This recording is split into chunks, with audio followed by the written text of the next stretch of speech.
السلام علیکم ورحمۃ اللہ وبرکاتہ۔ تمام تعریفیں اللہ تعالیٰ کے لیے ہے جو تمام عالمین کا رب ہے۔ ناظرین حضرات، میں ہوں نسیم اختر مرادابادی آپ کی خدمت میں اس موضوع کے ساتھ کہ حضرت صدیق اکبر رضی اللہ تعالی عنہ نے وصال مبارک سے پہلے حضرت علی رضی اللہ تعالی عنہ سے فرمایا تھا، میرے جنازے کو تیار کرنے کے بعد میں ایک کام ضرور کر لینا۔ یہ وہ کون سا کام تھا؟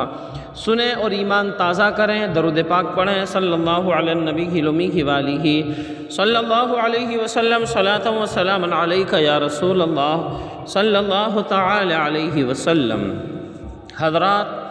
حضرت صدیق اکبر رضی اللہ تعالی عنہ نے اپنے وصال مبارک سے پہلے حضرت علی رضی اللہ تعالی عنہ کو فرما دیا تھا کہ میرے جنازے کو تیار کر کے حجر شریف جس میں حضور صلی اللہ تعالی علیہ وسلم کا مزار انور ہے اسی کے سامنے رکھ کر عرض کرنا، السلام علیک یا رسول اللہ۔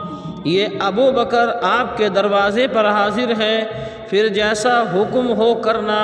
چنانچہ آپ کی وصیت کے مطابق آپ کے جنازے کو حجرے کے سامنے رکھ کر عرض کیا گیا، یا رسول اللہ، یہ آپ کے یار غار ابو بکر آپ کے دروازے پر حاضر ہیں اور ان کی تمنا آپ کے حجرے میں دفن ہونے کی ہے، اگر اجازت ہو تو حجرے شریف میں دفن کیا جائے۔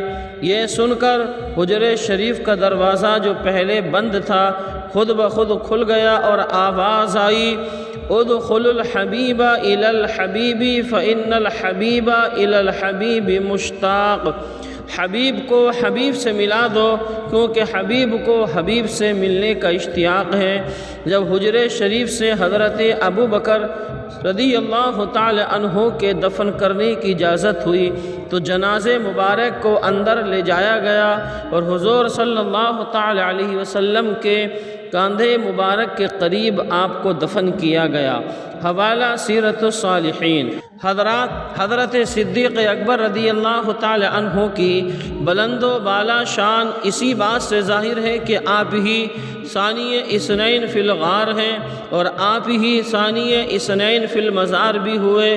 معلوم ہوا کہ نبیوں کے بعد صدیق اکبر کا کوئی ثانی نہیں۔ انشاءاللہ تعالی پھر ملیں گے اگلے واقعے کے ساتھ کہ حضرت عمر بن خطاب رضی اللہ تعالی عنہ نے کس طرح سے اسلام قبول کیا۔ ویڈیو کو لائک اور شیئر ضرور کریں۔ السلام علیکم ورحمۃ اللہ۔